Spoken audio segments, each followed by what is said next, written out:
aktivis dakwah, ketua yayasan, pembina, itu harus sama-sama tahu apa haknya mad'uin yang harus kita berikan kepada dia, bukan bicara apa hak kita. Para santri di pondok mereka bayar, sehingga mereka perlu diservis karena mereka bayar. Tapi para mad'u secara umum itu perlu diperhatikan, karena Allah akan kasih bayaran sama kita.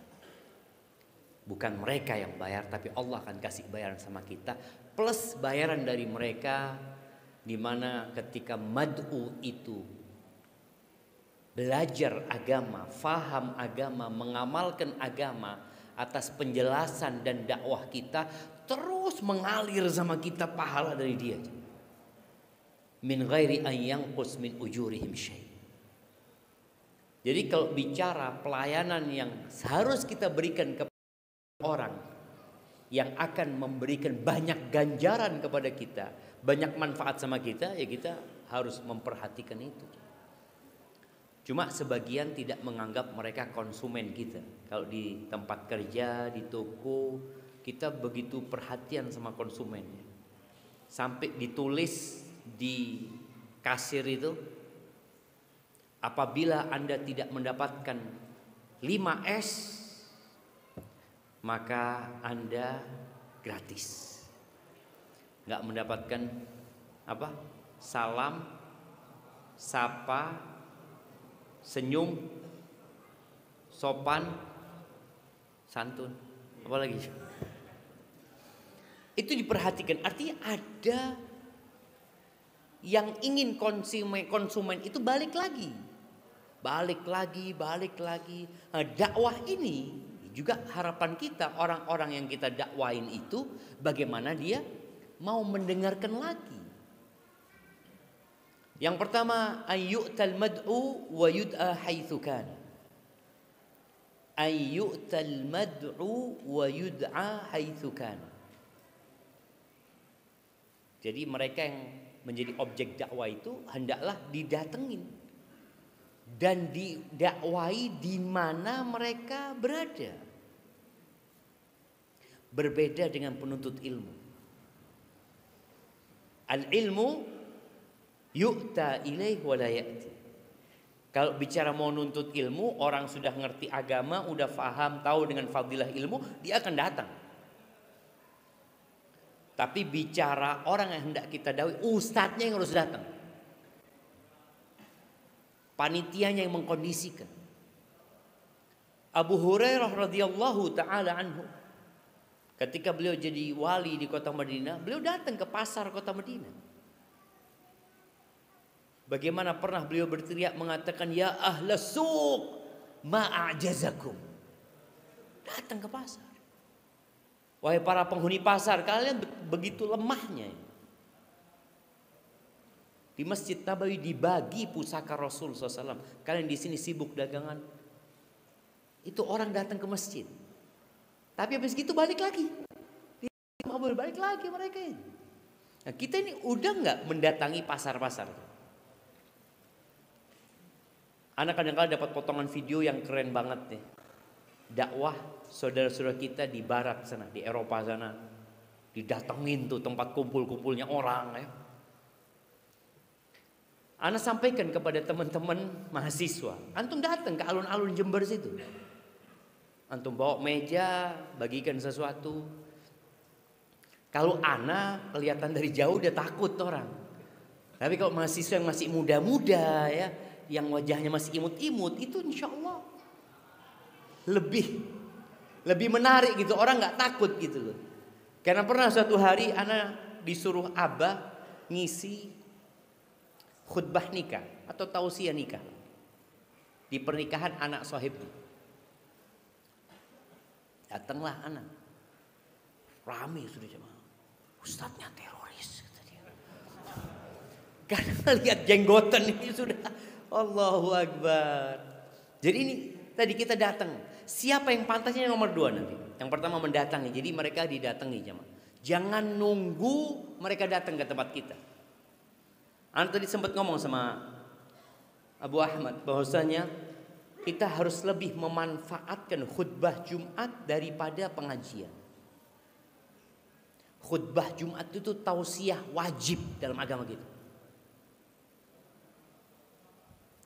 Ketika khutbah Jumat, semua orang datang. Yang nggak sholat pun datang, walaupun sholatnya cuma tiap Jumat. Yang berzina pun datang, yang ngeriba pun datang. Pokoknya segala manusia, karena dia tahu ini kewajiban gitu loh. Nggak enak sama orang. Makanya kalau khutbah Jumat nggak perlu undangan. Khutbah Jumat bersama Ustadz Fulan nggak perlu. Akhirnya yang datang yang udah ngaji lagi. Enggak. Harapan kita yang datang itu ya masyarakat. Makanya apabila kita benar-benar bisa memanfaatkan khutbatul Jumu'ah. Antum gak usah bikin kajian sudah di kampung-kampung itu kecuali khutbah Jumat. Insya Allah manfaatnya bisa dirasakan oleh masyarakat. Khutbatul Jumu'ah. Karena kalau pengajian yang datang ya. Bagaimana caranya? Jangan nunggu diundang. Khutbah Jumat. Menawarkan diri. Tadi haknya mad'u didatengin. Kita di kampus SCDI dulu sebelum ada masalah, Ana itu sempat bikin 200 undangan ke masjid dan musola-musola.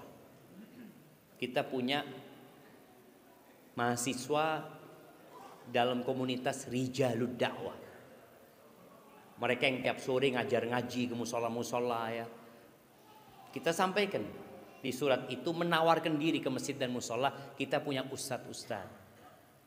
Ada yang lulusan Medina, lulusan kita tawarkan gitu. Silahkan kalau butuh guru ngaji. Kita juga punya mahasiswa ya. Kalau butuh untuk khotib Jumat. Kita punya dan kita sampaikan gratis. Nggak usah mikirkan mukafaah ustadznya. 200. Yang balik cuma 5. Alhamdulillah. Kita kadang-kadang perlu banyak orang gak kenal sama antum. Kita kenalkan diri, menawarkan diri. Karena gak boleh antum tahu-tahu naik mimbar gitu ya. Kosong mimbarnya. Bismillah. Gak mungkin lah kita.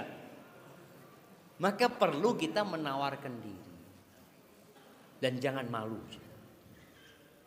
Karena malu dalam bab amar ma'ruf nahi mungkar ini termasuk malu yang madmum.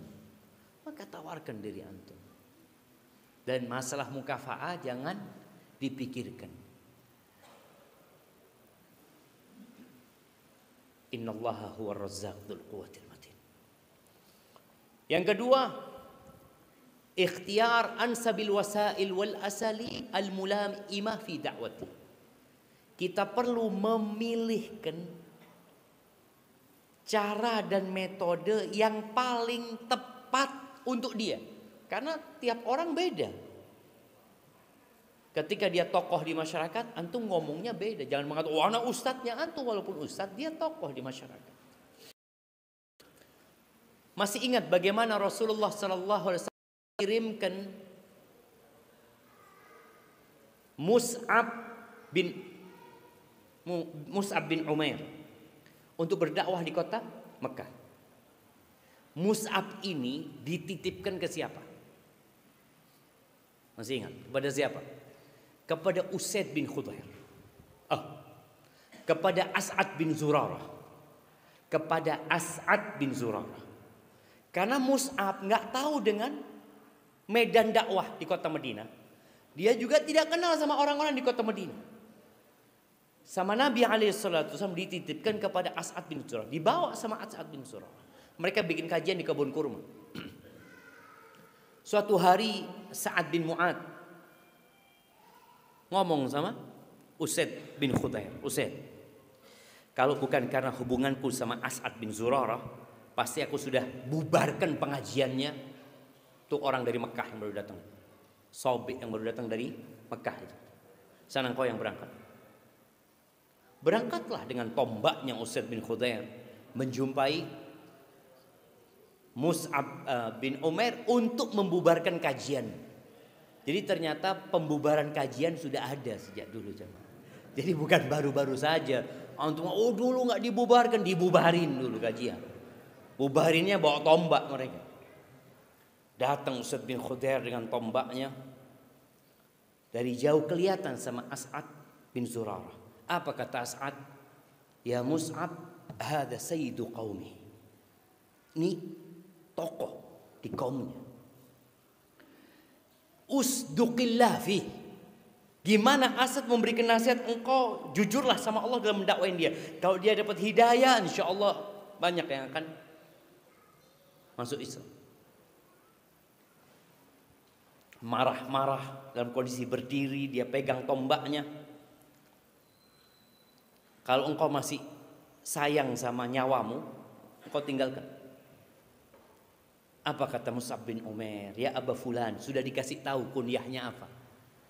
Karena antum kalau manggil orang dengan kunyahnya dan udah kenal, orang itu tahu-tahu, loh kenal sama mana orang ini? Padahal baru pertama ketemu gitu kan. Dikatakan ya Aba Fulan. Kalau engkau mau, engkau dengarkan dulu kata dia. In radit, itu yang kita harapkan. Tapi kalau engkau nggak suka, ya sudah kita bubar.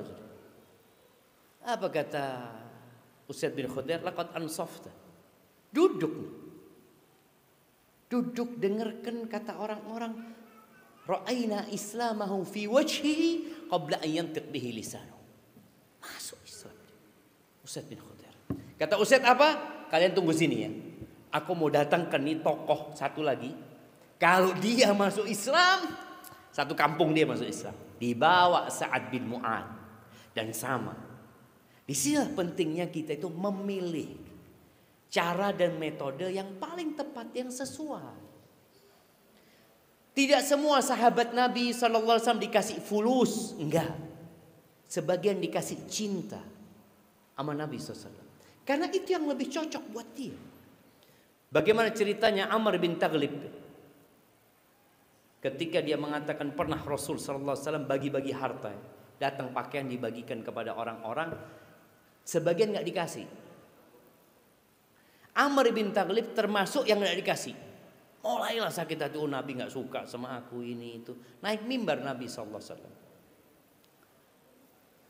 Apa kata beliau alaihissalatu wassalam? Inni la u'ti rijalan wa ada'u rijal.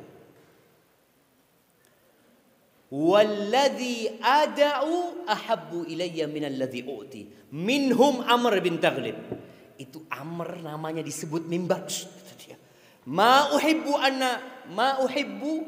anna li bi kalimati Rasulullah SAW humran na'am. Enggak mau dia diganti kalimat Nabi itu dengan onta merah. Enggak. Ada orang yang butuh pujian. Ada orang yang butuh sanjungan. Abu Sufyan. Bagaimana Rasulullah SAW memperbaiki Abu Sufyan? Tokoh yang paling memusuhi Islam. Dia yang memimpin pasukan ketika perang Uhud. Dia yang memimpin pasukan musyrikin ketika perang Khandaq. Ini orang jahat banget Abu Sufyan ini. Memusuhi Islam. Bagaimana memperbaiki orang ini? Datang pamannya Abbas. Ini kita perlu akalnya orang banyak jemaah. Abbas mengatakan, ya Rasulullah, inna Abu Sufyan rajulun yuhibbul fakhr. Abu Sufyan ini suka kehormatan. Memang dia orang terhormat. Dia orang terpandang. Fatih syekh, berikan sesuatu lah supaya dia itu jadi lebih nerima agama Allah ini. Apa kata Nabi SAW? Fa'amara munadiyahu. Perintahkan orang yang memanggil ketika masuk ke Mekah. Yang pertama apa? Ala man dakhala dara Abi Sufyan fahuwa amin. Yang masuk rumahnya Abu Sufyan aman. Kata orang-orang, mana cukup rumahnya Abu Sufyan? Kita semua suruh masuk sana, kata dia. Orang yang pertama disebut namanya Abu Sufyan, kira-kira gimana perasaan Abu Sufyan? Wah, nama anak disebut. Artinya orang ini tetap menghormati anak gitu. Ala man dakhala al-masjidil haram fahuwa amin. Sudah, orang mungkin yang rumahnya dekat sama rumahnya Abu Sufyan akan ke rumahnya Abu Sufyan. Yang dekat Masjidil Haram akan ke Masjidil Haram. Ala man aghlaqa babahu fahuwa amin. Yang nutup pintu rumahnya aman. Oh, nggak perlu kemana-mana. Penyebutan nama itu sekedar untuk menetapkan orang ini orang terhormat. Gitu. Kita ini kadang-kadang nggak mau menghormati orang yang memang terhormat. Enggak, samakan semuanya. Loh, nggak disamakan sama Nabi SAW. Dudukkan mereka di posisi mereka. Ini termasuk ngobatin jamaah ya. Ngobatin. Bagaimana Rasul SAW selesai Fathu Makkah, selesai Hawazin, ketika membagikan harta rampasan perang, nggak semua dikasih. Bahkan orang-orang Ansor nggak ada yang dikasih. Sampai orang-orang Ansor itu merasa yu'tihim wa yada'una. Kata mereka, gimana Nabi SAW ngasih mereka, kita nggak dikasih. Wasuyufuna taqturu min dima'ihim. Pedang kita ini masih ngalir darahnya orang-orang itu. Kok mereka yang dikasih, kita nggak dikasih? Kenapa? Inilah cara yang paling tepat. Mereka kasih fulus, mereka sukanya fulus, kasih fulus. Sampai bagaimana Sofwan ibn Umayyah, Sofwan bin Umayyah yang dia nggak masuk Islam, tapi dia dikasih jaminan keamanan oleh Nabi SAW lewat Umair bin Wahab. Umair bin Wahab ini yang mau bunuh Nabi SAW. Kemudian dia masuk Islam, sahabatnya Sofwan bin Umayyah. Akhirnya Sofwan balik ke Mekah ketika dia sudah kabur ke Jeddah. Ketika mau perang ke Hawazin, Nabi sama peralatan perang. Anda lupa, mungkin antum ingat pedang dan semuanya. Apa kata Sofwan? Aghasban ya Muhammad? Ini ghasab nih? La, bal ariyatun madmuna. Ariyatun madmuna. Enggak, pinjam dan ada jaminan kalau rusak diganti. Oh ya. Sofwan ini ikut jemaah dalam peperangan itu bukan karena mau perang. Karena mau apa? Barangnya dia ini. Selesai perang, Nabi bagi harta rampasan perang. Sofwan ini melihat ada satu lembah isinya onta, kambing. Lihat terus Sofwan ini. Nabi tahu Sofwan curi-curi pandang kepada harta yang berlimpah ruah ini. Lalu Nabi SAW mengatakan, ayu'jibuka hadha. Ya Aba Fulan, lupa anak sama kunyahnya Sofwan. Ayu'jibuka hadha, engkau takjub dengan ini? Iya kata dia. Huwalak. Huwalak. Semua buat engkau. Ini orang kaya aja. Huwalak. Apa kata Sofwan? Ashhadu an la ilaha illallah wa ashhadu annaka Rasulullah. Ma taba nafsu ahadin bihada illa Nabi. Nggak ada orang yang akan ridho ngasih harta sebanyak ini kecuali dia Nabi. Dia tahu manusia cinta harta, tapi dia nih bisa ngasih aku semuanya. Ini kewajiban para dai untuk menyesuaikan mikir apa cara yang tepat buat Fulan.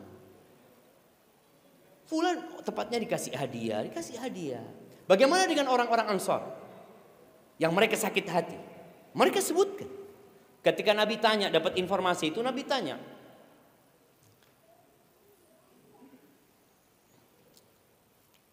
apa nih informasi yang aku dengar tentang sebagian orang yang mungkin sakit hati? Kata, iya Rasulullah, betul. Kalau engkau gimana? Ana lupa sahabat yang ditanya, ini apa Sa'ad bin Ubadah yang ditanya. Engkau gimana? Qala ma ana illa mru'un min qaumi. Ya aku dari kaumku. Qala ijma'hum, kumpulkan mereka semua. Kumpulkan semua orang Ansor, enggak boleh ada selain orang Ansor. Sudah ketika Nabi SAW berpidato kepada mereka, menyampaikan tentang kebaikan dan Rasulnya yang lebih baik, kata dia, kemudian lalu kalian dikumpulkan dengan bersatu padu lewat aku. Iya ya Rasul. Tujibunani. Ama tujibunani. Kenapa kalian enggak bantah aku, kata Nabi SAW. Allahu aman. Kalian bisa bantah, kata Nabi SAW. Bukankah kalian bisa bantah mengatakan, ya Rasulullah, bukankah engkau diusir oleh kaummu dan kami yang menaungimu di sini ya Rasul? Kalian bisa jawab seperti itu, kata Nabi SAW. Allahu wa Rasul aman. Lalu Nabi mengatakan, Laulal hijrah lakuntum ra'an minal ansar. Kalau bukan karena hijrah aku akan jadi salah satu dari orang Ansar katanya. Kenapa kalian kok sakit hati tentang urusan harta? Ama tardawna an yarji'an nas bisyati wal ba'ir wa tarji'una antum bi Rasulillah sallallahu alaihi wasallam. Apa kalian enggak ridha mereka pulang bawa onta, bawa kambing, dan kalian pulang membawa Rasul sallallahu alaihi wasallam katanya.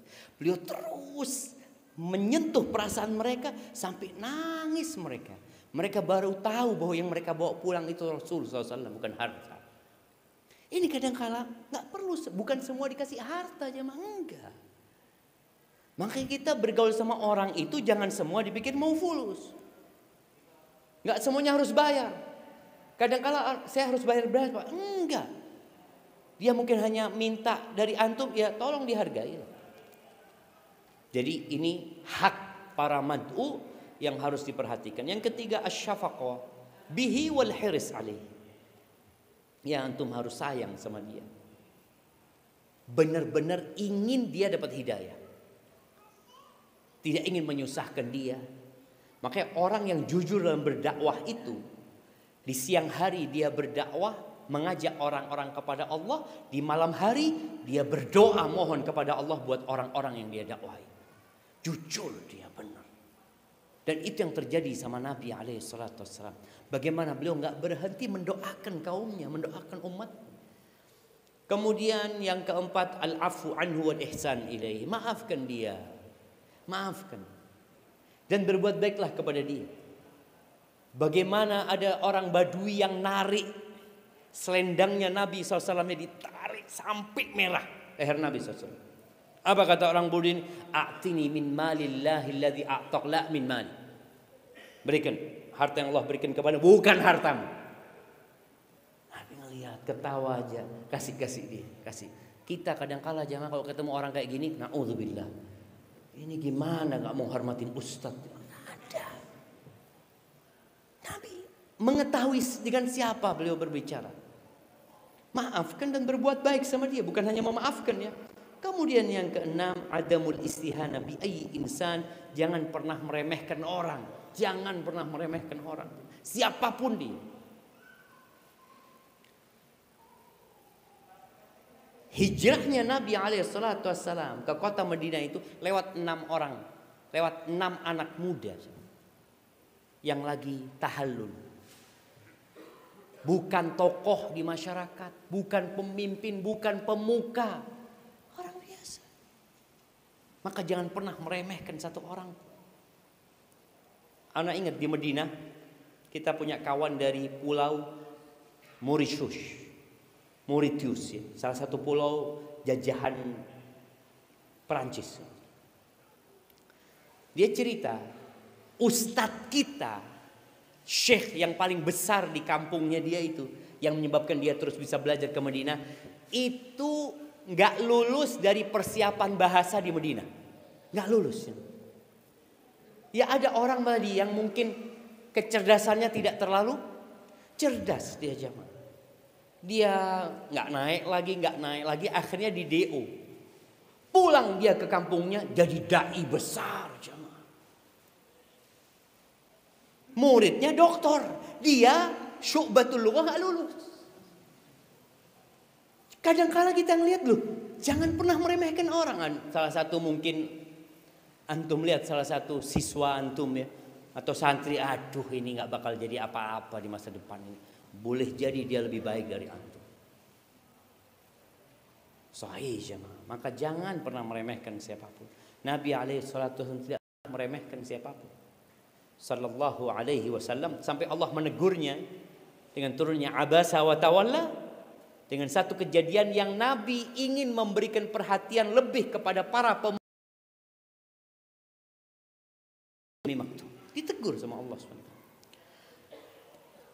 Nah, itu yang kelima. Yang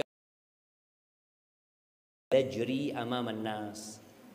Kalau negur orang itu jangan di depan halayak ramai. Jangan. Ada orang-orang yang berbuat salah yang perlu ditegur, tapi jangan dilecehkan.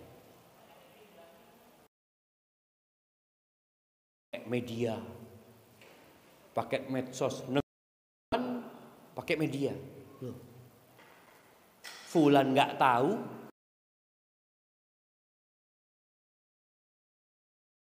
Syafi'i, sekelas Imam Syafi'i mengatakan, ta'ammadni binushika finfiradin.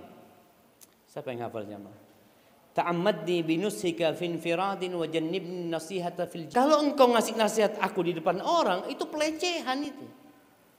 Bukan nasihat. Punya harga diri. Maka bagaimana Nabi Musa menghadapi Fir'aun? Tahu didudukkan Fir'aun ini sebagai raja.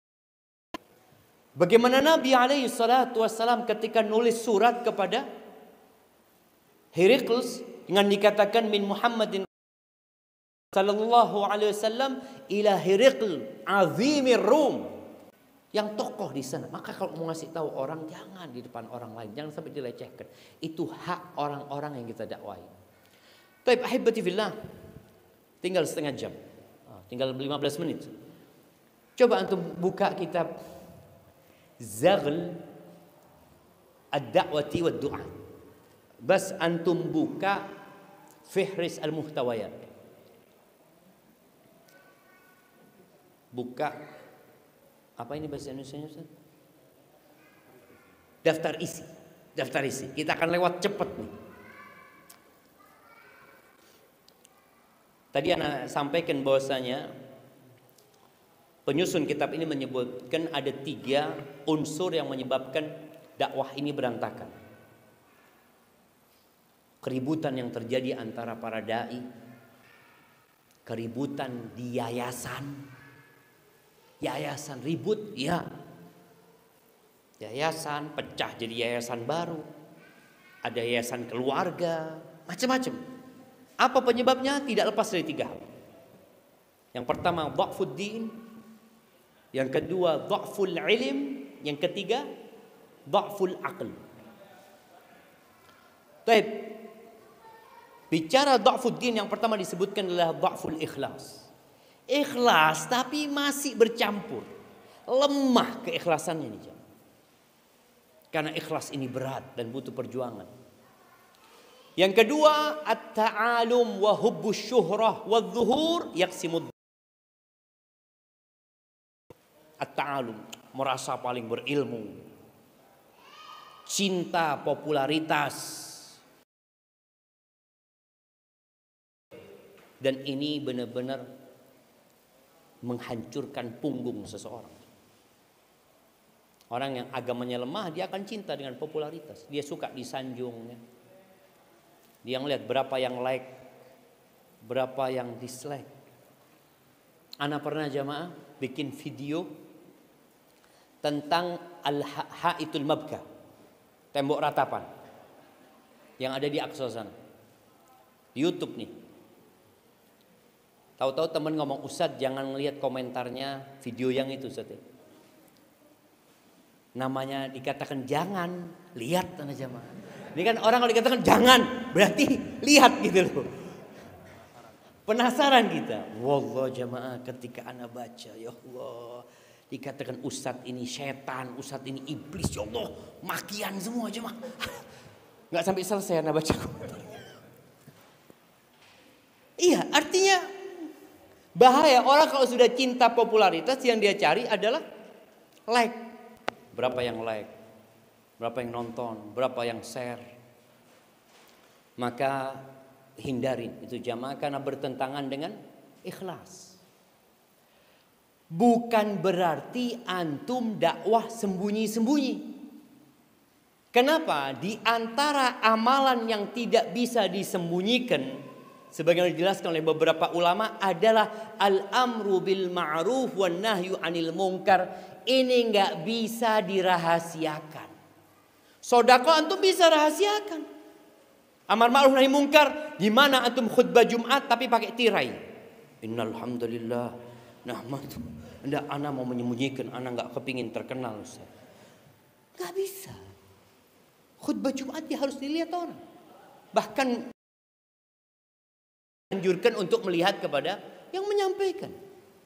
Jadi ada hal, tapi jangan sampai jadi kecintaan kepada popularitas. Kita di STDI, sekali lagi Ana di bagian tadi P3M dan dakwah, Ana dapat tugas bagaimana seluruh ustadz medsos. Itu tugas dari mudir. Bagaimana setiap dosen itu punya jurnal, punya tulisan di jurnal. Bagaimana setiap dosen itu aktif di medsos. Sekarang punya dosen hampir 50 atau 50 lebih cuma. Sedangkan mimbar yang ada di STDI cuma satu. Jumat langsung 5 orang ya, supaya cepat habis. Nggak bisa, cuma satu. Dan masjid-masjid yang ada di sekitar STDI tadi saya sampaikan mungkin cuma 5. Ketika 5 ustadz ini berceramah, di mana? Duduk di bawah. Sedangkan mereka punya potensi untuk menyampaikan agama Allah ini. Aktifkan. Akhirnya kita undang. Nah ini harapannya nanti Ustaz. Ngundang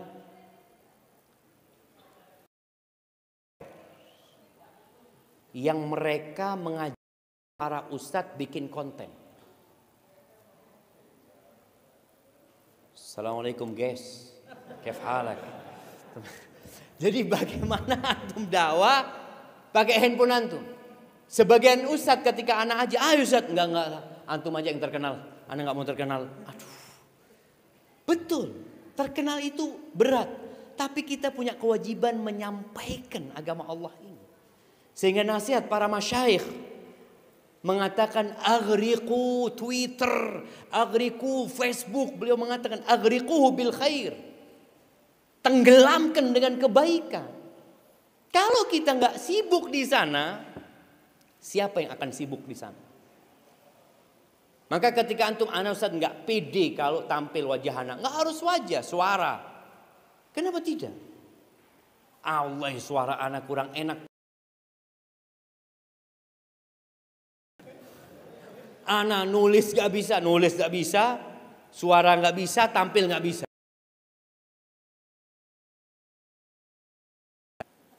Twitter, nanti tadi panggil konten kreator yang ngajarkan Twitter ini pada video. TikTok, waktu TikTok rame nggak ada yang ngisi. Sebagian ustadz antum jangan ngisi di TikTok. Dari TikTok ini khusus musik, joget-joget. Anak ngomong loh, kalau kita nggak ngisi di sana, kapan kita akan menyampaikan kebaikan di sana? Bukan kita ngajak umat untuk download TikTok, bukan. Ada di TikTok. Orang kadang berpikir enggak antum kalau dakwah di oh ini salah paham, enggak. Yang sudah di masjid kita dakwain di masjid. Sampai antum menyukai hal itu. Nah, itu perlu ada yang ngajarin. Sudah diajarin para ustadz, tapi nggak gerak. Akhirnya, dan ini mungkin penting bisa dicontoh, kita sediakan pendamping tiap ustadz. Ustadz itu didampingi untuk bikin konten. Mahasiswa yang kita ajak, mahasiswa dampingin supaya ustadz ini semangat. Karena ustadz itu kadang-kala, ustadz bikin konten ustadz. Aduh lah, nah malu ustadz, sayang umat lagi nungguin antum ustadz. Cuma 1 menit atau 30 detik. Bismillah ustadz, zen. Sudah selesai. Dan gak harus ada pendamping. Kalau gak ada pendamping antum bikin. Tapi jangan sampai tadi antum merasa paling alim ya. Apalagi kalau sudah cinta popularitas, berhenti. Karena mentalnya udah sakit. Ketika sudah antum ada kecintaan popularitas, antum matikan video antum, berhenti, tobat dulu sama Allah SWT. Karena banyak artis-artis atau selegram yang mau bunuh diri. Mereka punya pengikut 64 juta. Tahu-tahu dia off dari Instagram. Dia sampaikan kepada yang berikutnya, Ana sedang berobat. Karena dia akhirnya yang dia cari berapa yang like, berapa yang ini. Sakit hatinya. Dan dia tidak akan mendapatkan kenyamanan. Kenapa? Hari ini, yang nonton hari ini 400.000, kemarin 1 juta. Besok lagi loh, kok tinggal 350 ribu. Terus sakit hatinya. Akhirnya sama dokter, ini orang kafir ini. Sama dokter suruh berhenti. Berhenti kau main itu. Obatin dulu jiwamu, sakitnya. Maka niatkan lillahi ta'ala. Tapi kalau sudah agamanya lemah, ya sudah dia cari popularitas. Yang keempat, tajmi'ud da'iyan nas haulahu la haulal haq wad da'wah. Suka mengumpulkan orang, pengikut ana, fan ana ya. Tuh Masya Allah orang-orang yang suka sama ana. Bukan mengumpulkan mereka di atas kebenaran, tapi di atas dirinya. Kemudian yang kelima, at-tahasud bainad du'at. Hasad di antara para pendakwah, para aktivis dakwah, para yayasan. Hasud antum. Kalau antum baca ya, coba baca halaman 26. Ada ucapan Syekh Ibn Utsaimin rahimahullahu taala. Iya. Di halaman 27. Syekh Utsaimin mengatakan, ma'al asafis syadid annal hasada bainal ulama akthar minhu fi ghairihim. Nas'alullah as-salam. Bayangin. Belum menyebutkan hasad di antara para ulama lebih banyak daripada di selain mereka. Jadi yang dipikir ketika antum berilmu antum selamat dari penyakit hasad ini enggak. Ma khala jasadun min hasad. Baik. Masya Allah. Tinggal 6 menit waktunya. Kemudian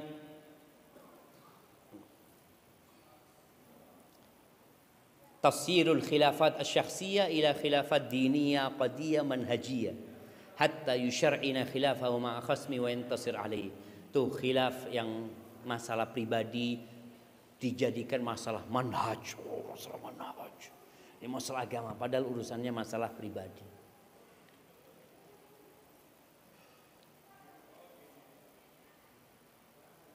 Dosen yang bimbing ana itu dia Syekh Sulaiman As-Suhaimi hafizahullahu taala.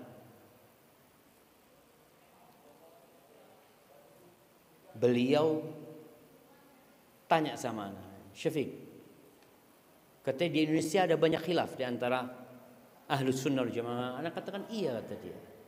Anak berangkat ke Afrika sama juga, kata dia. Sama, kata dia. Dan setelah anak perhatikan, beliau 10 kali daurah syariah tiap liburan itu beliau ceritakan. Anak perhatikan ternyata 70% min asbabil khilaf a'radun dunyawiyah. 70% penyebab perselisihan itu dunia urusannya. 30% urusan agama. Tapi dibungkus manhaj, nanti dibungkus ini, kata beliau. Allah ya jamaah. Likulli ummatin fitnah wa fitnatu ummati al-mal.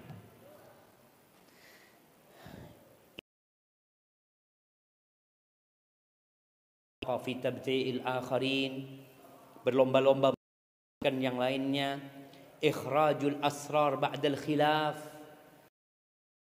Dia satu yayasan, satu lembaga, setelah terjadi khilaf, semua rahasia dia ceritakan, bocor embernya. Kemudian hubbu inhirafil masyahir minad du'at liyatabawa makana. Suka bagaimana ustadz-ustadz kibar ini, ustadz-ustadz yang terkenal ini tergelincir melakukan kesalahan baik dalam ucapan, dalam perbuatan, sehingga mereka akan menduduki posisi mereka. Jangan sampai itu ada di hati kita. Ketika kita melihat seorang ustadz berdakwah, berceramah, antum doakan Allahumma waffiqhu wa saddidhu ya rabbal alamin. Bukan kita malah kepingin dia itu tergelincir. Terus dafnu ba'di du'at li hasanati ba'dihim. Nih, menguburkan kebaikan sebagian du'at, dilupakan dia. Kemudian al-ujub wa tatallu, ujub, al-ightirar bil jumu' wal kathrah. Dia kalau sudah melihat jamaahnya banyak, nih, kalau ana bukan enggak ikhlas, enggak mungkin yang hadir banyak. Astaghfirullahaladzim. Ya, ada orang berpikir seperti itu. Jadi dia tertipu dengan banyaknya jamaah. Ya'ti nabi wa ma'ahu rajulun wa rajulan. Wa ya'ti nabi wa laysa ma'ahu ahad. Nabi, satu pun enggak ada pengikut. Maka jangan berpikir kebenaran. Ini menunjukkan ikhlas. Idza kana minal qulub ya'ti ilal qulub. Hati-hati. Ini karena dha'fu ad-din. Terus ada lagi as-sukut yang ke-15, anil muwafiqin wa in akhta'u wal qadah fil mukhalifin wa in asabu. Nih, kita diam kalau ada orang-orang yang sesuai sama kita, yang satu jalan sama kita, walaupun salah kita diamkan. Tapi kalau ada yang menyelisihi kita, yang benar jadi salah. Ini ada banyak jamaah yang berkaitan dengan dha'f ad-din ya. Yang kedua, ana pindah ke dha'ful ilm. Asy-Syaukani mengatakan ansaful muta'allimin hum mansya'us syarr wal fitan wa fid da'wah. Nih beliau sebutkan. Ansaful muta'allimin, separuh penuntut ilmu, bukan separuh ya. Apa istilahnya?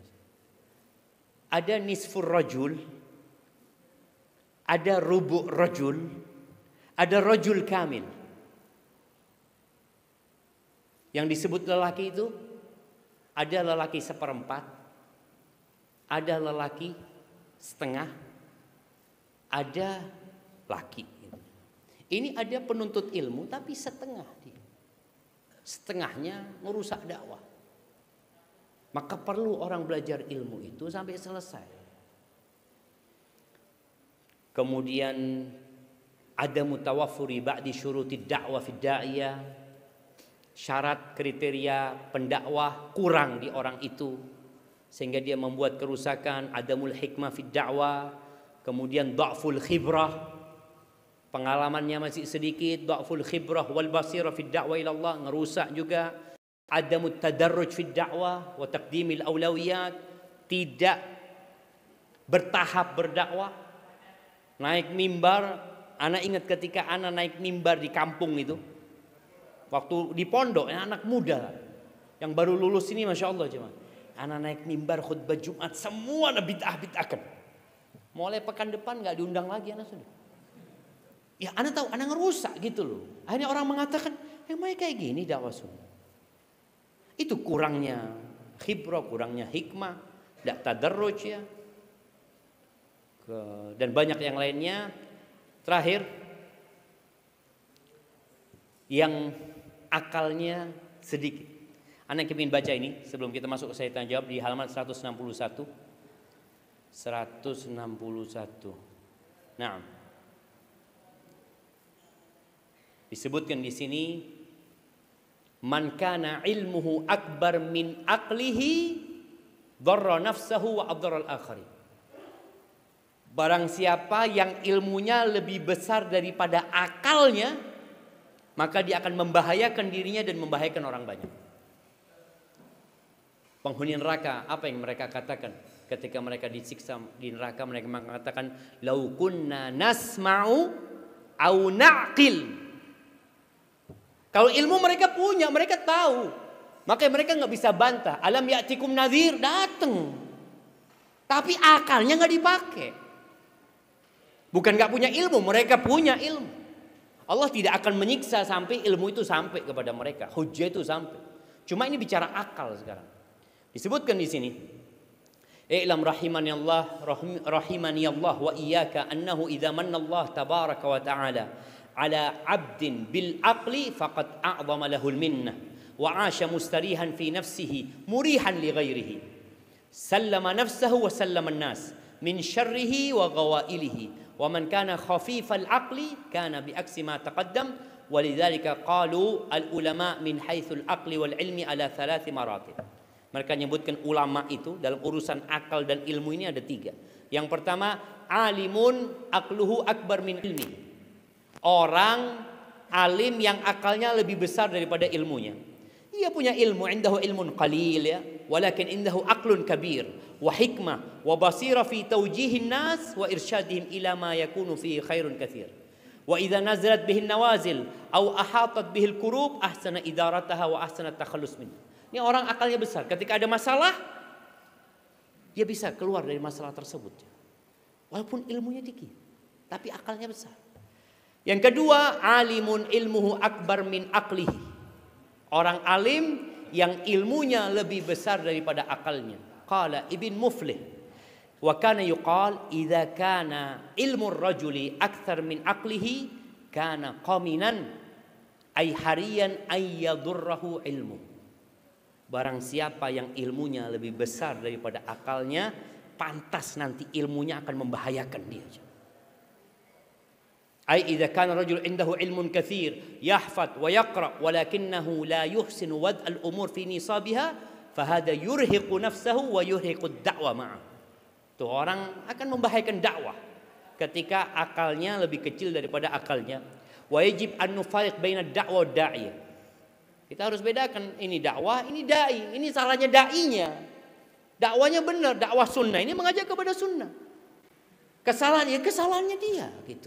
Bukan bicara ilmunya, kadang-kala sikapnya jemaah. Jadi akal ini lebih bagaimana dia mengambil sikap nantinya. Kemudian yang ketiga, alimun istawa ilmuhu wa aqluhu. Yang ketiga ini orang alim yang ilmu dan akalnya sama. Wa hadhihi martabatul kamal. Inilah orang yang berada di derajat yang sempurna. Qala Yazid ibn Harun, man kana ilmuhu akthar min aqlihi khasyitu alaih. Orang yang ilmunya lebih banyak daripada akalnya, aku khawatir kepada orang ini. Orang pinter bahaya nih kalau akalnya kecil. Wa man kana aqlu akthar min ilmihi rajautu lahu. Tapi yang akalnya lebih besar daripada ilmunya, aku harap dia akan selamat. Wa yurwa anna al-Khalil ibn Ahmad laqiya ibn al-Muqaffa. Fafawadahu wa kallamu. Khalil bin Ahmad al-Farahidi, dia ketemu Ibn Muqaffa, ngobrol, ya diskusi sama dia. Ketika sudah berpisah, ditanya Khalil ini. Ditanyalah dua orang ini. Qala Ibn Muqaffa, ra'aitu rajulan aqluhu akbar min ilmi.